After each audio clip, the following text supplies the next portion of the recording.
Hey, welcome back. We're back in our Let's Play world. I guess you could call it a Let's Play world. I don't know if I'm going to do this whole thing, but we're going to get started and, get started on our project, the statue project, because that's the one we're working on. I'm also going to try to work on my speaking, like speaking into the camera and everything. Well, not the camera, speaking at my character, and I'm gonna try to articulate myself better and just slow down so I can speak.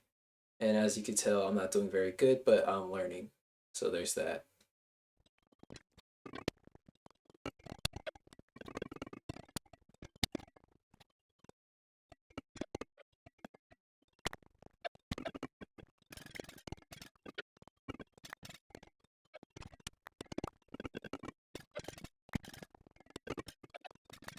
So we just finished our build, and it is supposed to be a copper sword.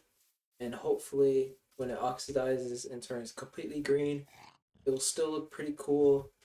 As you can see through the middle, it's kind of fat. It's a really fat sword, and you see it's really starting to oxidize. I also, in last episode, added these. I went all the way like 4,000 blocks out for red sand. Got a couple shulkers, and I used the chiseled sand because this build was really supposed to be a wither, but I went ahead and I didn't make a wither, obviously, because I didn't really think it was gonna fit. It was going to be way too big. This actually was going to be uneven. It was going to be an odd amount of numbers. As you can see, we have an even amount of numbers. But we're just going to keep it here for like a reference of what I used to think. But the sword, I think this looks pretty good. It looks way better at nighttime than daytime. As you can see, we have lights running all around it. At the handle, then we have the cross section, and then the actual blade itself. But if we could go to bed, oh well, we have a wandering villager there for some reason.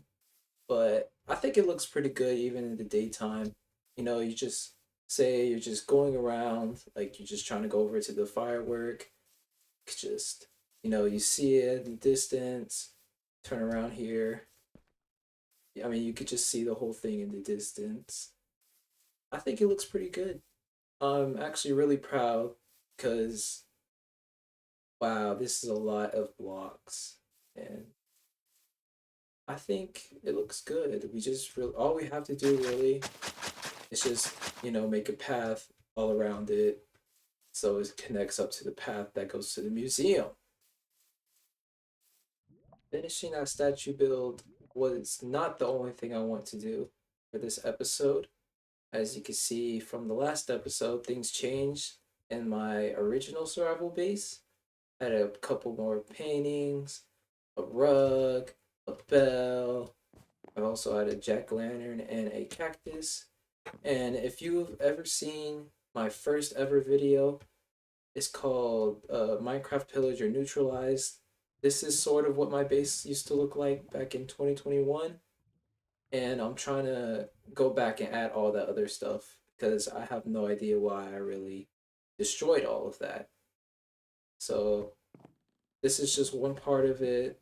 I have all the paintings, all the builds. I mean, this is new. This was supposed to be a torch, but it's new, and this is new. But if we go out here, see it's very empty and very unbase-like. Pretty much, there's really nothing except for this huge mob farm that I've made in like February of last year. Yep, February 10th. And we are going to, unfortunately, tear this huge thing down and rebuild it somewhere else, which is not going to be fun. But I'll probably remake it, especially the collection system, and make it a lot better. A huge more improvement. Because, especially for witches, because they drink fire resistance.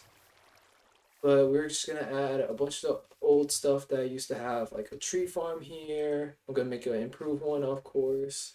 I'm gonna make this corner here. This is gonna be solely for a sugarcane farm because I have no sugarcane in my world. I have zero sugarcane in my world. I had to go find natural sugarcane to make these rockets that I have in my inventory. And I want to have a whole thing. I used to have sheep here. Well, if I could go over here where the beacon is, I used to have sheep all around, like colored sheep, and then I used to have donkeys. And that's going to be some of the stuff I'm gonna remake and add. I also want to change this nether portal and probably lower it, but also probably just put it in a new area, which would be over here. So if we go over here, this is new. This wasn't part of the original base, and since I used mycelium instead of grass, I wanted to make this area a more magical place where we're gonna have an enchanting table, we're gonna have potion setups, all the magic mechanics that Minecraft has, which unfortunately isn't enough, which isn't a lot. Also, I used to have a bunch of chests here. I moved them all into the storage, tiny storage area that we had since the beginning. As you can see here. Yeah, this room is not finished. It never was. We also do have an enchanting table. I think I explained that in the last video, but it's just I wanted to, remake this whole area because it looks boring, and I do still come over here frequently. So that's what we're gonna do. We're gonna get started with the sugarcane farm though. So Keith, what are we doing? I thought we were making a sugarcane farm. What's with the stone blocks and why is there a giant hole in the middle? Well, thank you for asking. What we're going to do is say all these stone blocks are sugar canes, like whole things. You got the piston, the repeater, not the repeater, the observer, and the sugar cane is where the stone is at. So we're gonna push all of them. They're gonna go into a water stream that all connects out into the middle here, and then they fall onto a waterfall into this hole. And what we're going to do is we're going to have hoppers that go all the way into chests on all sides of the hole. So like we could see the sugarcane being, you know, pulled into the water into the storage system while also being down here. It doesn't really make any sense, I'm going to be honest, because you really don't need to do any of this. Sugarcane farms are so incredibly simple to make, but I feel like it would be something interesting and something unique to do. So, and besides, I've made like 4 sugarcane farms in this world and they were all pretty much the same thing. So I wanted to change things up a bit. So that's what we're gonna do. All of these are gonna be sugarcane. Most of this is gonna be water going into this stream. Most people already know this because sugarcane farming is pretty simple and it's pretty easy. But if you don't know, to make a sugarcane farm, what we have right here, you just place a block, any block, you get a piston, face it towards where the sugarcane would be, which will be right here. Get an observer. You don't place it like that. Place it here, like this. You get a full block, not a slab or anything. Place it right there, and you place redstone on top of the full block. And then we break this and this because we need a water source or running water right next to the sugar cane so it can plant. You put dirt, grass, sand, I think moss too, and also red sand, which I'm using, and you place sugar cane. So what happens is it starts to grow, but when it gets to this, or when it hits the observer, the piston breaks both of them and they will drop down. So that's exactly what I'm doing.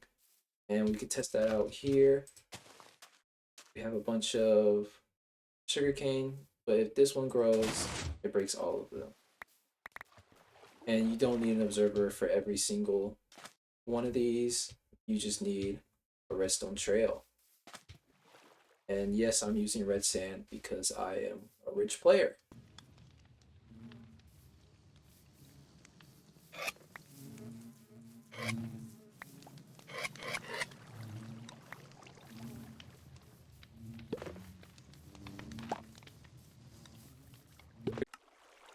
Right, so I finished the sugarcane farm. And you're probably asking, what sugarcane farm? Where is it? This is just a beautiful build that somebody made. And first of all, thank you. Second of all, this is the sugarcane farm. Because if we could go up here, let me see. I made a giant sugarcane farm, or I finished it, and I also made a bunch of decoration. So we're gonna go ahead and first of all, I want to show you what it looks like when it's running. Well, it's already running, but if you want to collect the sugarcane, like where are the chests? And that's where these come in. And you could probably guess what I'm doing here because we have bubble columns. So if you press this button, nothing happens. But if you press this button, look at that. It's beautiful, isn't it? And you get about 64 every time. Look at that, a full stack of sugarcane. So we should probably talk about the sugarcane farm and not this part because that's the unimportant part. See what I just did here? I just made four of these sugarcane farms, and this should be 16. No, this is 64. 64 sugarcane for each one. And on the other side, that's another 64. So if they all popped up, if they all got harvested at the same time, it would be 128 sugarcane. But what happens is they all get harvested, and then they all fall into the water stream. Well, not all of them, but I don't want to fix that. I'm too lazy. But they go into the water stream, and they all get collected down here, down into there, into those hoppers down there. These are pretty small, so they will actually, they used to hit the glass here, so I just added a bunch of these signs and water so it goes down. Let me show you. See, they move into the other stream and then go back down, which I was too lazy to extend this whole thing, so that's just like fix this area. I just needed, this was the hole, and at first I wanted to have a row of chests just all around, and you see like water streams just going into the chests, and I didn't really want to see a whole chest wall, right? So I moved it all underground. We're gonna see that in a second, the whole redstone. But I just made the whole, it's kind of, I would say, Italian themed. Like these would be grapes and grape bushes, and have a stall. We have a shop by Sugarcane Savannah, and we sell sugar, paper, mushroom blocks, and beehives. So many of these blocks were so hard to get because you see, I use like, I'd say around 30 different blocks. The beehives, these on their own took a few hours to collect. I think about like 4 hours to get all the beehives or all the bee wax because we don't have a dedicated bee farm. But I feel like even with all of that, I feel like it fits. I don't think like regular oak planks will work as well. I think it looks great. And this is like the restaurant part where you could order your food. Look, if we see like Savannah is a sheep, and then we're selling mutton, which is kind of messed up, but that's fine. But if we just break our way down here, you can see the redstone. And I would like to preface, I am not a redstone expert at all. This, like, I just made this all by myself. I didn't use a tutorial, so it might be like horrible and inefficient. So if you think I'm a horrible Minecraft player like Redstoner, please don't think that. Thank you. But we're just gonna go off and show like the sugarcane goes into these hoppers, and these take them in first, and they go into these chests, which go into more chests, which go into these droppers. And unfortunately, I couldn't make it so they all equally go into the four droppers. So this one fills up first, and then this one, I presume, and then this dropper, and then finally this dropper.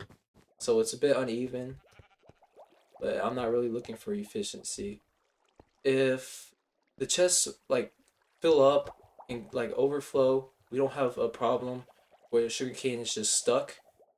The excess sugarcane just goes into a lava, because I don't really think I'll run out of sugarcane, or like I'll use too much sugarcane. So what is all of this? Well, first of all, this is where the button was.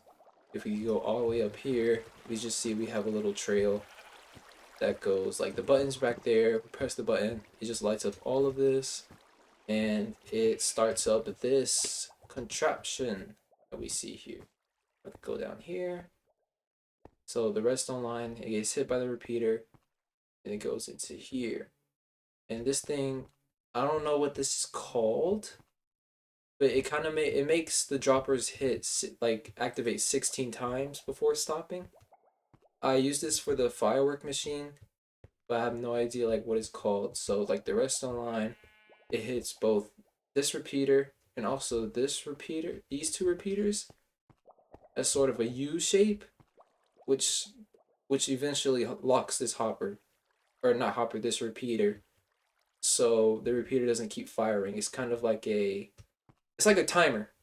It's a timer. Like this would, if these repeaters weren't here, then this repeater will just keep firing forever or until the redstone fizzes out. So that's why we have these here, and they're all set to 4. Because 4 times 4 is 16. So this stops after 16 attempts, which ejects 16 items. So what actually happens is the repeater lights up, goes into this block, and turns off this redstone torch. And this redstone torch is used to keep these two off, is to keep these two redstone torches off. But when this turns off, these two turn on. And what happens when they turn on, they turn off the redstone wiring here, which turns off the repeaters that power this block. And when it powers, or when they lose power, it activates the dropper. That's kind of the rough way of explaining this. I don't really know how to explain redstone. I don't really know how redstone works. I'm kind of surprised that this actually works. I feel like you can make this a lot simpler. I feel like you need like a comparator would probably make this a lot simpler, a lot more compact, but it works for me. I used it for the firework system, and I used it for this, for the sugarcane. But if we fly up here, I don't know if we can get down there close enough to see, but yeah, as you can see, it turns them off, which powers these. It makes them shoot out sugarcane. And, oops. Oh man.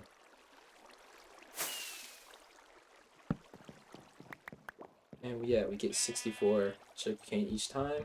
I don't have a system to like put the sugarcane back in, but I don't think I'm really going to stress about that too much. Right, so that's about it for this video. I'm very burnt out of Minecraft right now because all these blocks down there took so long to get, and it was just so many blocks from different parts of Minecraft. So if I do upload something next week, It will probably be something more simple and a lot shorter, like an easy task to do. And also college classes started today, so I have a lot of stuff to do.